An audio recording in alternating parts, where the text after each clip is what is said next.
turime kompetentingą komisiją ir sakykite, ar kompetentingai žiūrite ir vertinate konkurso dalyvių darbą? Tikrai taip. Sakykite, ar dar nepavargote, ar dalyviai nepavargo, ar viskas spėjate laiku? Dalyviai tikriausiai jau pavargo ne tiek nuo darbo, kiek nuo mūsų dėmesio. Supratau ir ko palinkėtumėte konkursantam? Dabar jau liko paskutinė kūrybinė užduotis, tai kūrybiškumo.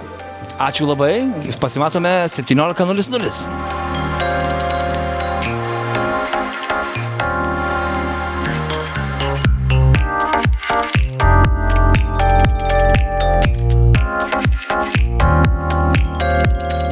Sakykite, kas vyksta, kodėl čia darote tai dabar, ką darote? Ruošiamės renginiui, ruošiamos mokinio modeliukus.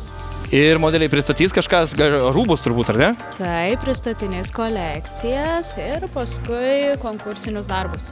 Ačiū už labai išsamų atsakymą, nebetrukdau jums ir keliaujam toliau.